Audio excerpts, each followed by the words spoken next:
नमस्कार दोस्तों, जय हिंद जय भारत। झुकेगा नहीं साला, कुछ इसी अंदाज में अमेरिका पहुंचे थे वोलोदिमीर ज़ेलेंस्की, यूक्रेन के राष्ट्रपति। जी हां, जिस तरीके की तस्वीर सामने आई अमेरिका से, उसने पूरी दुनिया को दंग कर दिया है।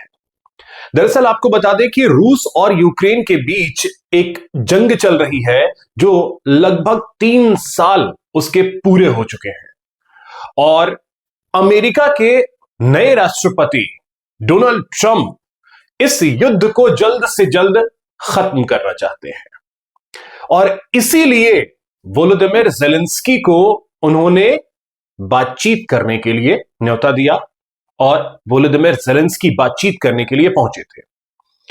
लेकिन अमेरिकी दफ्तर में जो गर्माहट देखने को मिली उसने पूरी दुनिया को सन्न कर दिया, क्योंकि आज तक के इतिहास में शायद कभी ऐसा नहीं हुआ होगा जो अमेरिका में हुआ है।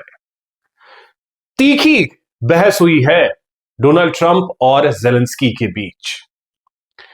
आपको बता दें कि डोनाल्ड ट्रंप ने तो वोलोदिमीर ज़ेलेंस्की को यहां तक कह दिया कि तुम इस दुनिया को तीसरे विश्व युद्ध की ओर धकेलने की कोशिश कर रहे हो।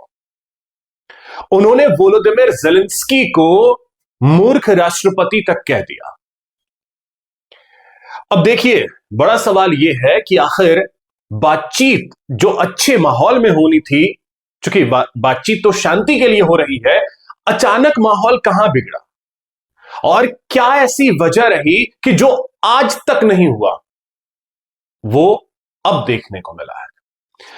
दरअसल ज़ेलेंस्की ये चाहते हैं कि उन्हें नाटो की सदस्यता दे दी जाए और उसके बाद वो इस युद्ध को खत्म कर देंगे, लेकिन अमेरिका इस चीज के लिए तैयार नहीं है। तो दूसरी तरफ फिर से ज़ेलेंस्की की यह चाहत है कि कम से कम उन्हें सुरक्षा का भरोसा तो मिले। वो भी अगर उन्हें नहीं मिलता है तो फिर युद्ध विराम का क्या मतलब होगा। यानी अभी तक के युद्ध में जितनी भी जमीन खोई है ज़ेलेंस्की ने, यूक्रेन ने, वो जमीन रूस के पास ही रह जाएगा।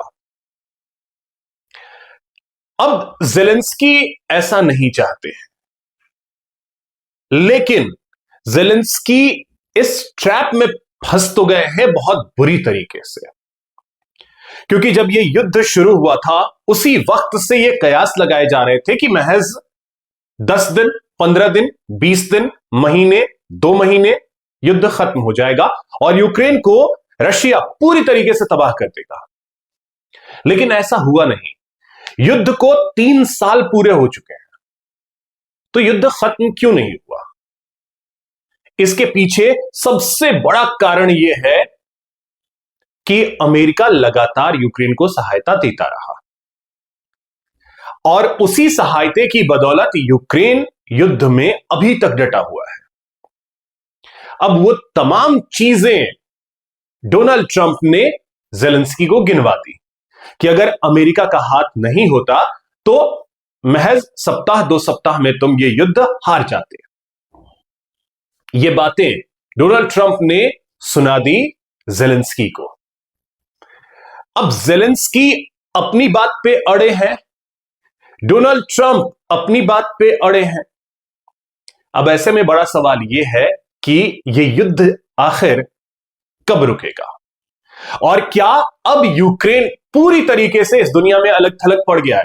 हालांकि इस वीडियो के सामने आने के बाद कई देश सपोर्ट करने के लिए अभी भी तैयार हैं, लेकिन यह तय मान करके चलिए कि देर सवेर अमेरिका के दबाव में सभी कंट्रीज जो हैं वो यूक्रेन से दूर होंगे। तो अब इन सब का एक बहुत बड़ा निष्कर्ष निकल करके यह आता है कि अमेरिकी ट्रैप में फंसने का नहीं। अमेरिका ने बहुत ही सोचे समझे तरीके से यूक्रेन और रशिया का जब वॉर शुरू हुआ उस समय से यूक्रेन को सहायता देनी शुरू कर दी और लगातार सहायता पहुंचती रही यूक्रेन तक। यूक्रेन को यह लगा कि पूरी दुनिया उसके साथ है, ज़ेलेंस्की को यह लगा कि पूरी दुनिया उसके साथ है इस युद्ध में। अब जब अमेरिका में सत्ता परिवर्तन हुआ है, तब डोनाल्ड ट्रंप यह कह रहे हैं कि मुझे वो पैसे अब वापस दो। अब यह दबाव यूक्रेन कैसे झेलेगा? और यह तयशुदा मान के चलिए कि अमेरिका ने अपना हाथ यूक्रेन पर से हटाया और यह युद्ध बहुत जल्द खत्म होगा, क्योंकि रशिया ज्यादा लंबा अब यह युद्ध नहीं खींचेगा। यह अमेरिकी ट्रैप था जिसे वोलोदिमीर ज़ेलेंस्की नहीं समझ सके। यही चीज चाइना भी करता है। पहले आपको फंड देगा, बाद में आपकी अर्थव्यवस्था डुबोएगा और वापस पैसे मांगेगा। यह अमेरिका और चाइना, इन दोनों की स्ट्रेटजी है। लेकिन अभी की परिस्थिति में पूरी दुनिया में जिस तरीके से प्रभाव चाइना का बढ़ रहा है, उस प्रभाव को कम करने के लिए कहीं ना कहीं अमेरिका और रशिया को आसपास रहने की जरूरत है, क्योंकि अमेरिका भी जानता है कि रशिया उसके लिए उतनी बड़ी चुनौती नहीं है। उसके लिए सबसे बड़ी चुनौती अगर कोई है तो वो है चाइना। यूक्रेन एक ऐसा देश है जहां पर बहुत बड़ा खनिज भंडार है और वो खनिज कम कीमत पे चाहता है अमेरिका।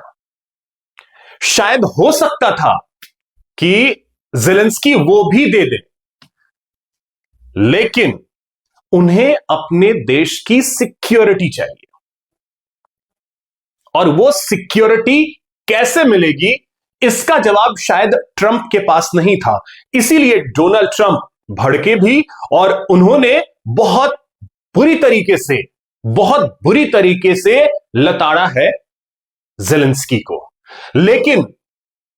लेकिन ज़ेलेंस्की ने भी जिस तरीके से रिप्लाई दिया, आज तक किसी भी अमेरिकी राष्ट्रपति को शायद ही किसी ने इस तरीके से रिप्लाई दिया होगा। इस दौरान जब वहां पे बातचीत चल रही थी, कई जो डेलीगेट्स थे वहां पर थे और यूक्रेन के जो डेलीगेट्स थे वो अपना सर पकड़े नजर आए। कारण यह था कि अब वो जानते हैं कि अमेरिका के साथ यदि रिश्ते खराब हुए तो फिर आने वाले वक्त में उनके देश के लिए, उनके देश के लोगों के लिए बहुत बड़ी मुश्किल सामने आने वाली है। क्योंकि पूरी दुनिया में इस समय अब बिल्कुल अलग थलग होगा यूक्रेन। यूक्रेन के साथ कोई भी देश शायद ही आए, और अगर किसी देश की सहायता यूक्रेन तक नहीं पहुंचती है तो फिर यह वॉर बहुत जल्द खत्म हो जाएगा। लेकिन इन सब के बीच ज़ेलेंस्की को सलाम भी कीजिए कि राष्ट्रपति भवन अमेरिका में बैठ करके अमेरिका के राष्ट्रपति के साथ जिस तरीके से उन्होंने बात की है, वो दिखाता है कि वो अपने देश के लिए कितने समर्पित हैं। भले पूरी दुनिया में वो अकेले पड़ चुके हैं, लेकिन उन्होंने ये चीज तो दिखा दिया कि अपने देश की सुरक्षा से वो समझौता नहीं करने वाले हैं। इसके बाद एक पोस्ट किया है डोनाल्ड ट्रंप ने और उन्होंने कहा है कि अगर अच्छे माहौल में ज़ेलेंस्की बात करना चाहते हैं तो एक बार फिर से वो आकर के बात कर सकते हैं। लेकिन बड़ा सवाल यह है कि माहौल बिगाड़ा किसने? आप ज़ेलेंस्की को मूर्ख राष्ट्रपति कह रहे हैं, उनको यह कह रहे हैं कि तुम तीसरे विश्व युद्ध की तरफ धकेल रहे हो। इन सब में अमेरिका का अपना स्वार्थ है। अमेरिका अपने स्वार्थ को सिद्ध करना चाहता है और शायद ज़ेलेंस्की वो नहीं चाहते हैं। उनके लिए प्रायोरिटी है अपने देश की सुरक्षा। बाकी जो वीडियो वहां से आया है उसने पूरी दुनिया को चौंकाया तो जरूर है, और चौंकाया डोनाल्ड ट्रंप को भी है। शायद उन्हें भी यह उम्मीद नहीं थी कि जो शख्स बातचीत के लिए आया है, जो शख्स बहुत सारी परेशानियों से घिरा है, जिसका देश इस समय बहुत सारी परेशानियों से घिरा है, उसके ऊपर आते ही आप कमेंट करते हैं कि अच्छा ड्रेसअप करके आया। तो डोनाल्ड ट्रंप अपनी मंशा पूरी करना चाहते हैं, अमेरिका का स्वार्थ सिद्ध करना चाहते हैं, लेकिन देखना अहम होगा कि आने वाले वक्त में ये चीजें आगे कैसे बढ़ती हैं, क्योंकि जैसे ही ये बातचीत खत्म हुई उसके बाद वहां से निकल पड़े जेलेंस्की और एक अमेरिकी चैनल को इंटरव्यू के दौरान उन्होंने माफी मांगने से भी इनकार कर दिया और साथ ही साथ यह भी जता दिया कि बिना अमेरिका की सहायता के वो युद्ध नहीं जीत सकते हैं। तो वीडियो कैसा लगा कमेंट के जरिए जरूर बताइएगा और जेलेंस्की का यह स्टेप आपको कैसा लगा है कमेंट के जरिए जरूर बताइएगा। मेरे चैनल को सब्सक्राइब कीजिए, वीडियो को अधिक से अधिक शेयर कीजिए, लाइक कीजिए। जय हिंद, जय भारत।